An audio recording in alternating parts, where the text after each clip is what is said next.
तारखेला ज्या प्रकारचे आरोप करण्यात आले आणि एक गावामध्ये कायदा सुव्यवस्थेचा प्रश्न निर्माण होईल अशी वागणूक जे देण्यात आली, त्यामुळे आम्ही पोलीस अधीक्षकांना भेटून ज्या दिवशी काय घडलं याचे व्हिडिओ सगळं आम्ही देणार आहोत.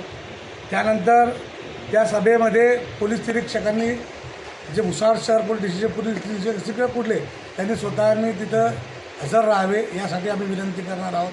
त्यानंतर कोण दादागिरी करत आहे, कोण कसं करतं या संदर्भामधला आम्ही एक तक्रारचा अर्ज तिथं करणार आहोत किंवा कशा प्रकारची दादागिरी करण्याचा प्रयत्न करून पुन्हा 2006 साली जी दखल झाली ती घडवण्यासाठी कसा प्रयत्न केला जातो आहे. हालाकी ती सिच्युएशन हाताळण्यासाठी आम्ही सक्षम आहोत, परंतु आम्हाला या शहरामध्ये शांतता हवी आहे, कायद्याचं राज्य हवं आहे. म्हणून आम्ही कायद्याचे जे रखवालदार आहेत, रक्षण करते त्यांना आम्ही आमचं गाऱ्हाणं मांडणार. निश्चित त्यांनी प्रत्येक प्रभागात यावं, त्यांनी सर्व सांगावं, याबद्दल आमचं काही दुमत नाही आहे. अखेर ते नगराध्यक्ष त्यांना पूर्ण शहरात फिरण्याचा अधिकार आहे आणि त्यांना जे काय बोलायचं आहे त्यांना व्यक्ती स्वातंत्र्य आहे. ते खरं बोलतील खोटं बोलतील हा त्यांचा प्रश्न आहे. परंतु जर तुम्ही एका जाहीर सभेमध्ये सर्वसाधारण सभा झाल्यानंतर जर तुम्ही घोषित करता की आम्ही यांचे सगळे आक्षेप फेटाळले, आम्हाला तो अधिकार आहे आणि आम्ही आमचे सगळे विषय मंजूर करताय, जर तुम्ही तुमच्या पातळीवर सर्व विषय मंजूर करू शकता, आम्ही दिलेलं निवेदन तुम्ही जर फेटाळल्यानंतर बी जर तुम्ही विषय मंजूर करू शकत असेल तर तुम्ही आमची अपेक्षा का करताय? आम्ही तुम्हाला पाठिंबा द्यावा यासाठी का आग्रह धरला जातो आहे? तुम्हाला जर तो अधिकार आहे, जर तुम्हाला तशी तुमची समज असेल की तुम्ही तुमच्या एकट्याच्या बलबुतीवर जर विषय मंजूर करे तर तुम्ही करा ना. त्यात ते कायदेशीर बाबी तपासल्या जातील. त्यासाठी तुमच्या विषयांना आम्ही समर्थन द्यावं यासाठी तुम्ही आमच्याकडे का आग्रह केला जातो आहे? आम्ही आमचं काम करतो आहे.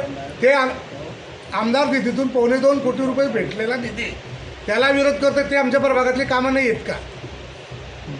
त्यासाठी NOCसाठी अधिकाऱ्यांवर का दबाव आणला जातो आहे? का त्यांच्याशी दादागिरी केली जाते? मग जर तुम्ही तुमच्याकडनं चांगली अपेक्षा नसताना, तुम्ही चांगली वागणूक देत नसताना आमच्याकडे चांगल्या वागणुकीची अपेक्षा करू नका. आम्ही का समर्थन द्यावं जर ते आमच्या विषयांना समर्थन देत नसतील तर? यापूर्वी दवाखान्यातही अशी तोडफोड करण्यात आली, तो दवाखाना सुधारण्यासाठी सुद्धा कुठल्या प्रकारचा प्रयत्न केला जात नाही आहे.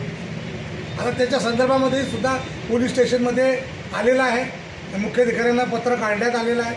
त्या संदर्भामधलं जिल्हाधिकाऱ्यांनी मागणं मागितलेलं आहे आणि आम्ही मागच्या मिटिंगमध्ये ही जे झाली हे मिटिंग नाही, ही तर खूप झालेल्या मिटिंग नाही, त्या अगोदर झालेल्या मिटिंगमध्ये जे विषय नामंजूर केलेले होते ते त्यांनी ठराव लिहिले की आम्ही सर्वसंमतीनं मंजूर केलेले आहे आणि त्यात आणखी प्रोसिडिंगमध्ये आमचा विरोध त्यांनी लिहिला. जर एकाकडे विरोध लिहिलेला आहे तर तुम्ही ते विषय मंजूर करूच शकत नाही. नगराध्यक्षांना असा अधिकार नाही की ते सभा त्या प्रोसिडिंगवर लिहितील की हा विषय मंजूर आहे, तो विषय तहकूब आहे. ते जे विषय मंजूर केले त्यांनाही सुद्धा तहकूब करण्याचा अधिकार नगराध्यक्षांना नाही. मी एकच सांगेन की कायद्यानुसार वागा, कायद्यात जे लिहिलेलं असेल त्याच्यानुसार वागा. कायद्याची चौकट तुम्ही ओलांडू नका, आम्ही ओलांडणार नाही. कायद्यामध्ये जे असेल त्या पद्धतीनं नगरपालिकेचं कामकाज चालेल. तुम्ही तुमच्या मनमानी पद्धतीनं आणि एक कोणतरी स्वीकृत नगरसेवकाच्या मनमानी पद्धतीने हे सभागृह चालणार नाही. गेल्या 5 वर्षात नगरपालिकेमध्ये भारतीय जनता पार्टीची सत्ता होती, त्यात आम्ही अनेक लोकाभिमुख कामं केलेत. मंत्री संजय भाऊ सावकारींनी नंतरच्या काळात PWDच्या माध्यमातून अनेक कामं केलेली आहेत. 4 वर्ष प्रशासक काळ होतं, प्रशासक काळाची जबाबदारी प्रशासनाची असेल. आणि जर तुम्हाला असं वाटत असेल की काही घोटाळे झाले आहे तर बोलता काय? तुम्हाला कोणी मला केलं की ते घोटाळे काढू नका? काढा आणि जनतेसोबत ते फोकस करा. जे स्वतः ज्यांनी घोटाळे करून प्रचंड माया जमवली ते लोकांवर आरोप करतायत. बोलून बोलून कशासाठी काय फायदा? ह्या शहरामध्ये गेल्या 4 वर्षात 5 वर्षामध्ये मंत्री संजय भाऊ सावकारींनी दिलेल्या निधीद्वारे अनेक कामे झालेली आहेत आणि त्याच रोड रस्त्यावरनं तेही जातात, जनताही जाते.